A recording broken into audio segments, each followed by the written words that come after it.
In this section, we're going to look into concepts of democracy, approaches of democracy, theories of democracy or forms of democracy and ways of implementation of democracy and among others, principles of democracy. Now, what is democracy? In our contemporary world, democracy is a way of life. It's a way of life. It is the most advocated system of government. It is conceived as the institutional arrangement for arriving at a political decision in which individuals acquire the power to decide based on competitive struggle for the people's vote. In this case, competition for political leadership is a distinctive feature of democracy. Right? Democracy are the way of life concerned with the social justice, civil and political rights, gender equality, and etc. and so on and so on. And the process of interaction between the citizens themselves and between the government and the citizens. In this regard, democracy implies the existence of ethical values and enabling environments such as freedom, human rights, organized dialogues, and the exercise of citizenship. The word democracy etymologically derived from the classical Greek Demokratia, which means rule by the people. It's formed from the two roots, demos, which means by the people, and kratos, which means rule. Hence, the word democracy literally means a rule by the people. Right, democracy is a complex and elusive concept, and there is no universally agreed definition of the concept of democracy among the politicians and researchers. Therefore, different people define democracy different way. For example, a scholar by the name Josef Schumpeter defined democracy as a system for arriving at a political decision in which individuals acquire the power to decide. And on the other hand, a scholar by the name Przeworski also defined democracy as a regime in which government offices are filled as a consequence of contested election. Right? So, according to Abraham Lincoln, democracy is also defined as the government of the people, by the people, for the people. Accordingly, democracy is a system of government and also a society where liberty, justice, respect for human rights prevails. It's also a way of life in the society in which individuals are entitled to equally participate in the affair of the state. Now, let's explore to the forms of democracy. And there are two basic forms of democracy, namely direct democracy and representative democracy. What is a direct democracy and some of its future? A direct or pure democracy is a political system where all citizens can participate in making decisions, public decisions, personally, without relying on intermediaries or representative officials. Now, direct democracy is obviously practical only with a relatively small number of the people in a community organization where the member can meet in a single room to discuss issues and arrive at a decision by consensus or majority vote. Modern society with its large size and complexity offers few opportunities for direct democracy. Second approach of forms of democracy is a representative or indirect democracy. Today, the most common form of democracy is representative democracy, which involves the selection of government officials by the people being represented. In a representative democracy, citizens elect their representatives to make political decisions, formulate laws, and administer programs on their behalf. It can be true representative democracy if and only if the representatives are elected through direct election. Let's explore to the principles and values of democracy. Whether a given political system is democratic or undemocratic, it could be measured in terms of the major principle of democracy and their practice. In this case, the mere inclusion of the major democratic principle in a constitution does not necessarily make a given government or a state democratic. It is the level of implementation or the practice of this principle that makes a government democratic or undemocratic. There are a number of principles and values of democracy. Some of them are, among other, popular sovereignty. Popular sovereignty refers to the idea that the supreme or ultimate power of the state is vested in the people. In other words, people are the source of power or legitimate authority to govern or hold political power. This is realized through democratically elected representatives that make decisions and supervise the policies for the implementation on behalf of them. Second principle is free, fair, and periodic election must be held. Election is the most significant way through which people can participate in decisions that could affect their lives and hold representatives responsible for the decision in action. This election serves as a means for people to choose their representative to legislative or executive offices. It would be a mistake to equate democracy with regular election, however. Our election should not be for the sake of election. It is required to fill certain criteria. It must be free from threat, intimidation, harassment, and etc. It's also required to become fair, that allows equal opportunity to all adults who reach the age of suffrage to elect and be elected without any discrimination based on their difference in religion, sex, color, ethnic background, and so on.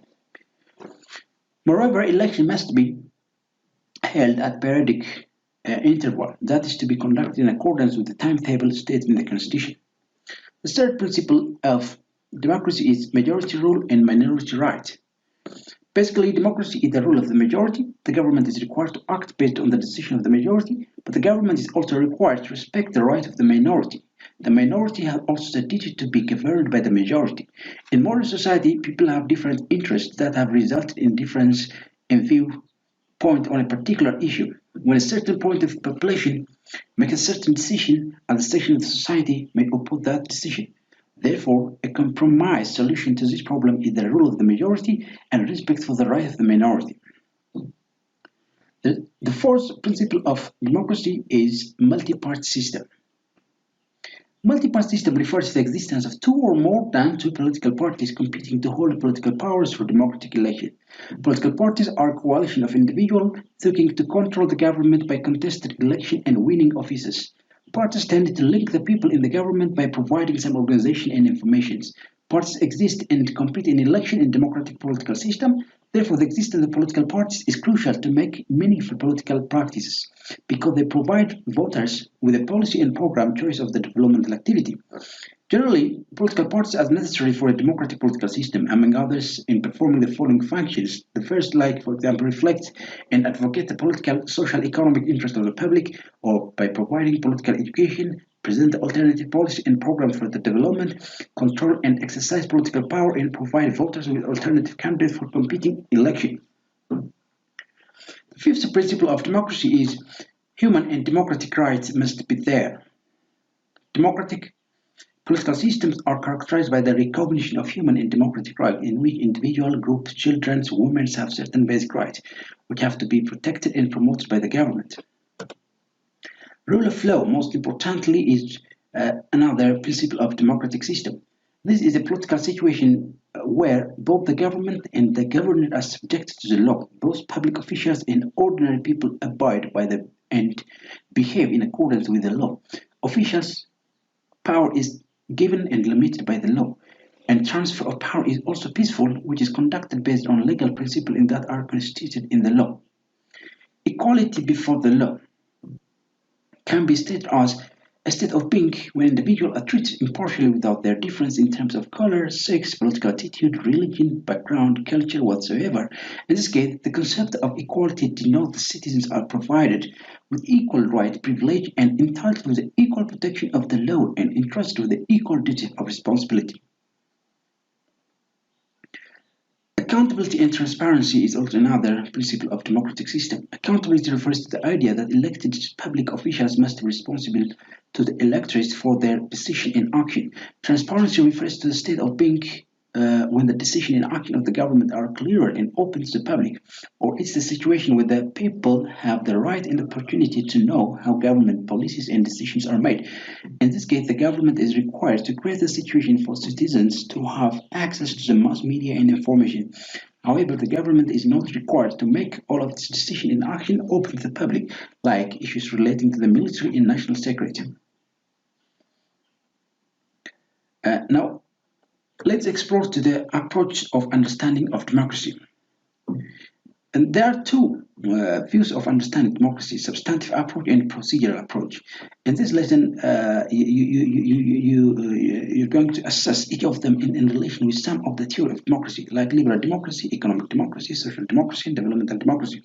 Now, what is substantive view of democracy? The first approach of democracy is substantive view. The substantive view concerns on what the government actually does, and that is the policy that makes should fulfill democratic ideals. Substantive theorists will not recognize a decision that violates those ideals as democratic, even if it were made in response to the majority wish. Substantive democracy is a form of democracy in which the outcome of election is representative of the people. In other words, substantive democracy is a form of democracy that functions in the interest of the governed. Though a country may allow all citizens of age to vote, this characteristic does not necessarily qualify it as a substantive democracy. This type of democracy can also be referred to as functional democracy. The second approach of understanding democracy is procedural view of democracy. The procedural view of democracy stresses the form and process of government or how the government governs. Procedural democracy, in other words, emphasizes the principle of universal participation in political equality and majority rule, of course. The procedural view of democracy also insists on the principle of responsiveness, that the government should follow the general trust of the public opinion. In other words, the procedural view of democracy sets forth principles that describe how the government should make decisions and address distinct. It addresses such questions such as, like, for example, who should participate in decision making, questions such as how much should each participant vote count, and how many voters are needed to reach a particular decision. All these are questions which address in the procedural view of democracy. The type of democracy is characterized by voters choosing to elect representatives in free elections. Procedural democracy assumes that electoral process is at the core of authority placed in elected officials and ensure that all procedures of election are duly complied with.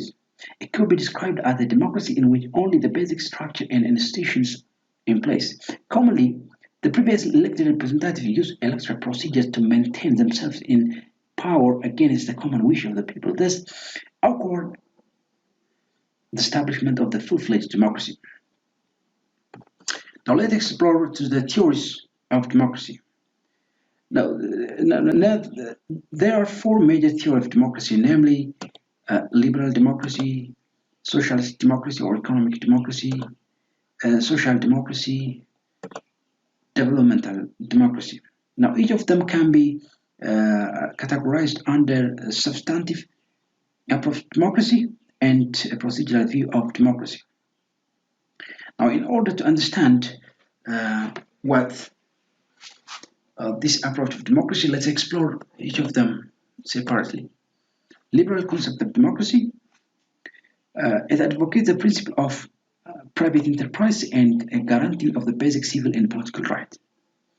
So, such as freedom of speech, for example, religion, and the right to elect and to be elected, etc., and so on, are the major concerns of the liberal concept of democracy. The state intervenes in the affair of the citizens in order to protect individual and section of the society from the evil of the free private enterprise and to promote greater social efficiency. Liberal democrats, however, have emphasized individual freedom over economic activity and decision making, and demanded that the state shall not lose sight of this in search for social justice. Liberal Democrats accept inequality or privilege so as to safeguard the individual freedom. So, in a nutshell, liberal democracy is a system of government in which the people govern themselves and criticize the leader of their government and choose new ones in an election. A basic belief of liberal democracy is that people of different interest and background have different political election. Democratic government rests on public opinion, since in such system there is a freedom of expression. Liberal democracy aims at just and rational organization of authority and human society under the guidance system of capitalism. The second theory of democracy is economic democracy, which is also known as the socialist democracy, which is mainly practiced in the Scandinavian countries. Economic democracy is just nothing but the transfer of economic decision-making power from the few to the many. Capitalist democracy, according to economic democracy, advocates it does not guarantee universal rights to decent food, housing, employment, childcare, education, or healthcare. All these things are the concern of economic democracy. So there are no rights guaranteeing control over the fruit of one's labor and control over the work process itself. This is because of the fact that this right contradicts the unequal distribution of wealth and power and the desire to get rich. The formal liberal democracy helps to legitimize corporate capitalism. The true democracy, however, cannot exist without economic democracy, according to the economic democracy, and economic democracy cannot exist under the principle of capitalism. Here, to speak of economic democracy is to advocate a democracy for the poor as well as for the rich. As such, economic democracy is a transfer of economic decision making from the few to the many. In this case, assumption is that when the worker and the poor control production, democratic choice of work, employment, income, technology, and the like can be extended. The fourth theory of democracy is just nothing but social democracy. Social democracy is the result of two factors. These are the changing nature of the national economy and the changing nature of economic relation among society. Right? So social democracy is sometimes called social equality, which aims to give all citizens equal right under the law, and all laws apply equal to all citizens regardless of their wealth, race, religion, ideological outlook, sex, and the like. The goal of social democracy is to bring about equality and classless society through reform within the guise of capitalism. Right? So in this case, it's recognized that individual background, abilities, effort, and so on determines our way of life. And hence, this is to ensure everyone an opportunity to make full use of his or her ability. In other words, social democracy calls for social justice and economic empowerment of the subaltern classes. So to this effect, it concerned with the provision, among other provision of social security service, housing, free education, health, media care, and the like are the concern as social democracy. Developmental democracy is the last theory. Of course, the theory of democracy, as many as the scholars or the thinkers or the political scientists are, but these are the four fundamental theories of democracy. The first is developmental democracy, which is another model. The developmental democracy views human beings as capable of civic virtue. And supposed to say that those who advocate social democracy maintain that through involvement in government and community affairs, persons can gain an understanding of the public goods and what it requires. Good citizens are aware of and participate in government and civic affairs, so voting expression of their opinions to representative and sometimes even public service. Involvement in democracy is both a way of educating people and increasing their ability to better themselves. To the exercise judgment on political issues, citizens can better exercise judgment in other areas of their life. The developmental models utilize indirect representation simply because of the impracticality of direct involvement, such as that of the participatory democracy. Hence, political and social equality exists in developmental democracy, in which advocate that people can achieve civic virtue and become conscious through active participation in democracy. That the concept of developmental democracy is mainly practiced in Germany, and of course, to some extent in Ethiopia. It's just merely nothing but the citizens' active or direct or indirect participation is the main power of decision making and policy making of a particular state.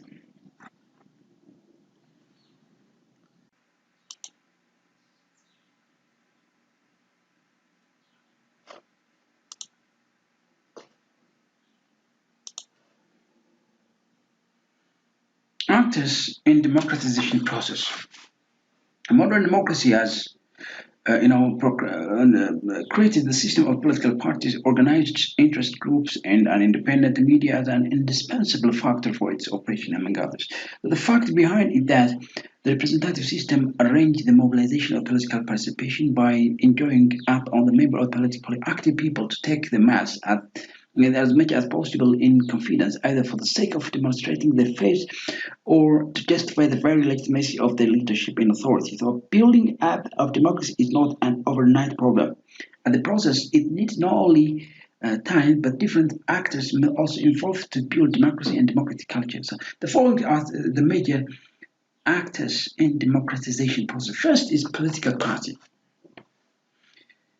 In a political regime characterized by the representative democracy, political parties are vectors of democracy. They are essential to the functioning and durability of democracy, since they are not only the instruments through which power is attained by means of free, fair, and transparent election, but also the setting for working out practical ideas and proposals which may constitute the alternative program to the government.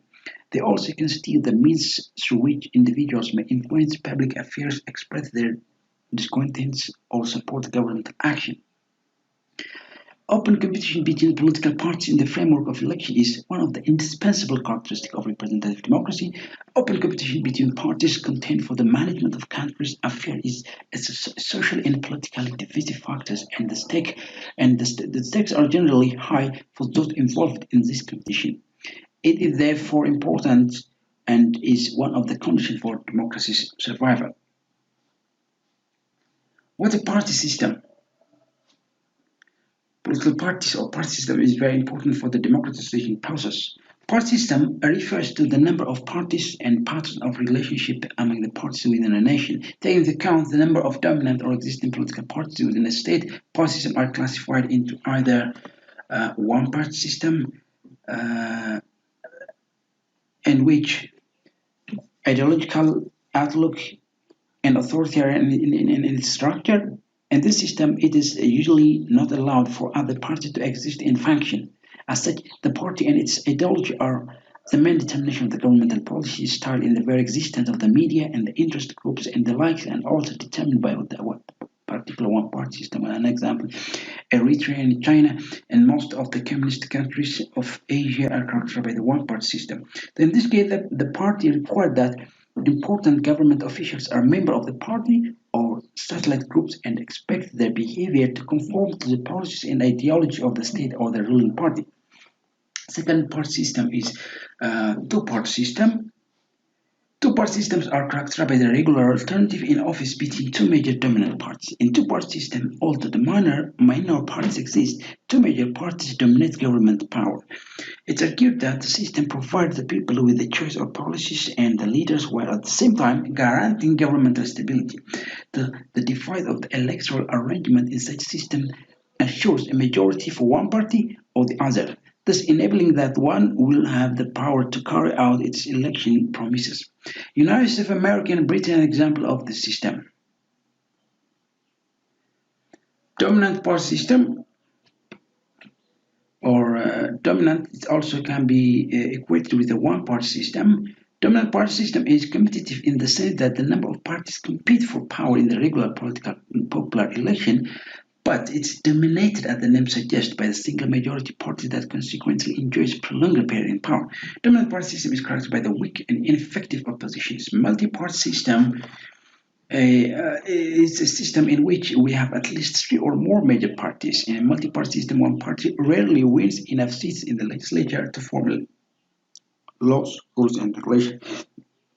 So consequently, several parties combine forces to obtain a majority and form a coalition government and to direct the nation's affairs. Coalition government established by a multi-party system is often fragile and unstable.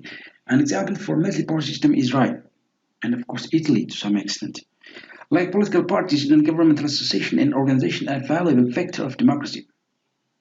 They differ from political parties only in the final goal, but they all contribute to the consciousness-raising defense of the legitimate interests of the group of individuals and the protection of individual and collective right and freedom. That the efficacy of the work of civil society depends on the extent to which such associations are autonomous or institutionalized. When they have relatively formal links to the state or political parties, they lose some of their autonomy and thus their ability to intervene in all forms in the government, in the management and the conduct of the public affairs, and the working of institutions, according to the arrangement derived from their government principle of special interest.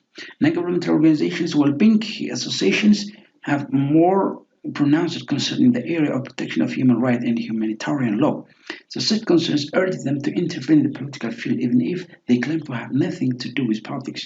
It's nevertheless true that the growth of the professional association in the national NGOs is making a strong contribution to the consolidation of civil society in these countries. The interest group is another actor in democratization process. Interest group as association on the basis of the free will of the individual play a prominent role in the process of democratizations.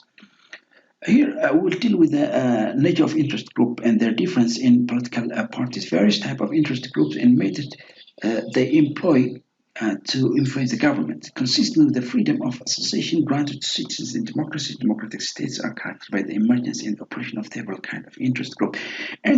Interest group are organizations or group of people which are autonomous from government or political parties with the objective of influencing government.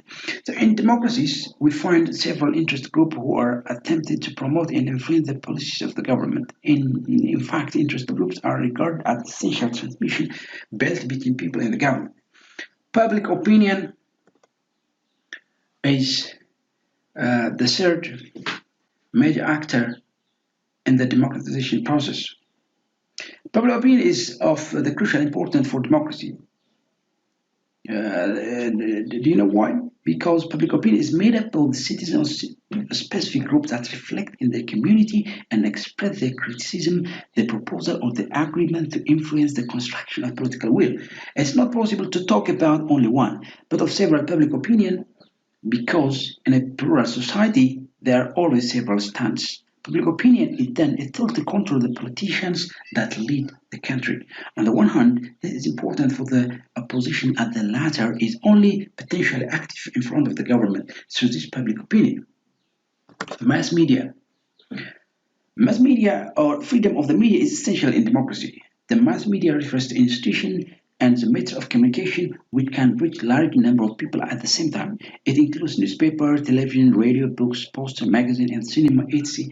Media plays a role in the political training of the citizen and democratic culture by informing them of the scope of public policies, the management and the conduct of affairs by those responsible at both the state and the grassroots level, by providing and offering the member of the community the means of communicating with each other.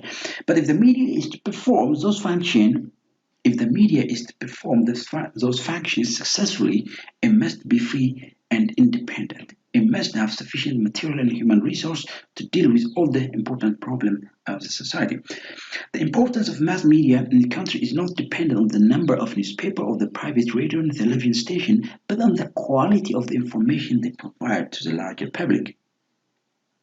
Now let's explore to the principle of democratic election.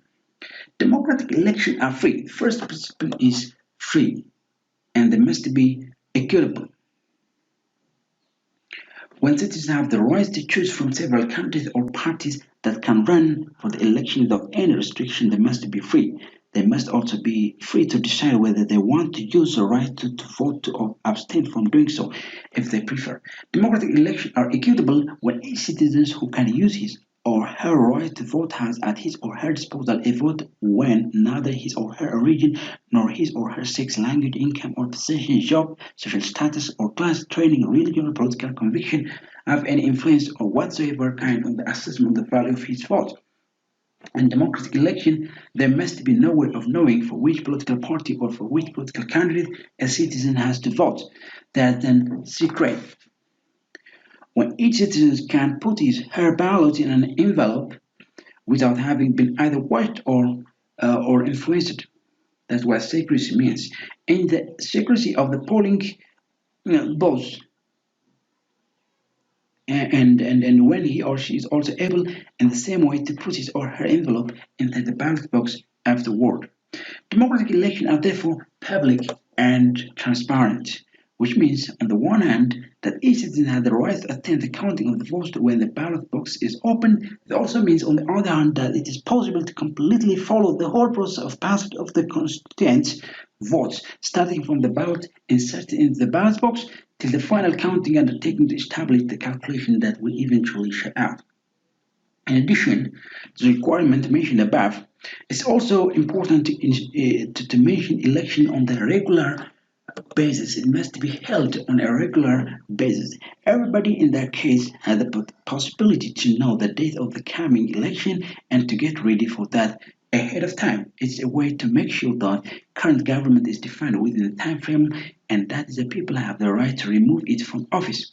The electorate should represent the whole population, which to mean that apart from underage population, no group should be excluded. In addition, the electorate vote should be final and meaning that election results should be enforced effectively, which implies that they must be accepted as legitimate.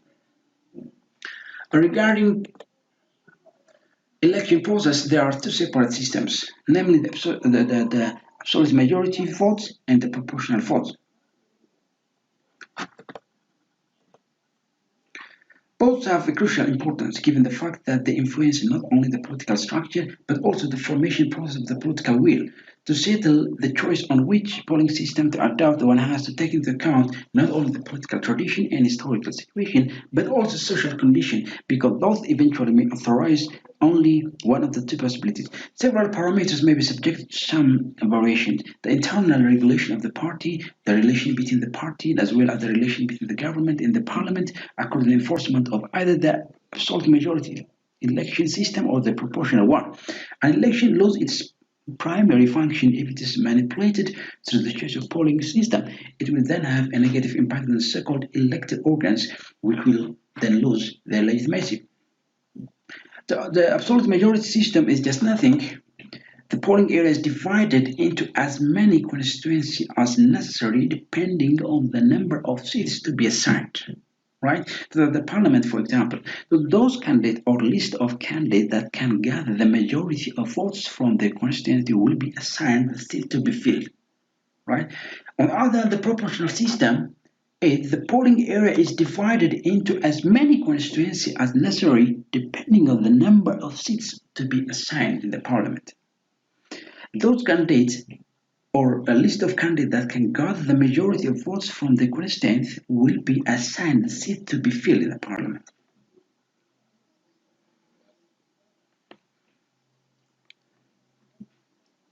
So, in a proportional system, the parliament seats are assigned according to the percentage obtained by the political parties over the total number of voters from the whole constituency. The assignment of seats at the parliament thus reflects much more than what happened in the absolute majority system, the effective choice of the population. The candidates are elected through the lists in their constituency. Most importantly, elections are usually coordinated and carried out by the electoral board by the Electoral Commission Board. This commission shall be independent, neutral of any political loyalty or affiliation for undertaking the election properly and in democratic manner. In addition, an independent neutral electoral board is required for a democratic election, also require an independent judiciary organ, of course. Those individuals, parties who disagree with the final decision of the Electoral Commission submit their complaints to the court for final decision. An electoral process of a given state is not only about the simple translation of votes into seats, but also must address at least the following issues. It must address the number of peoples and the constituency a candidate represents. A representation takes three forms. The first form is geographical representation, where each part of the country is adequately, sufficiently reflected in the national political organization. Second, representation is called descriptive representation, where the national government represents the population in a way that all sectors of the people, whether the poor, men, women, equally different religions, culture, background, equally represented in the parliament and have a voice in the government. The third representation is the functional representation, where a representation involves who have been disenfranchised or discriminated in the past have equal chance of represented in the parliament, a system whereby no significant part of the population are disenfranchised, but the system takes into account the preference of most people. So the electoral system, the number of representatives that constituent would have.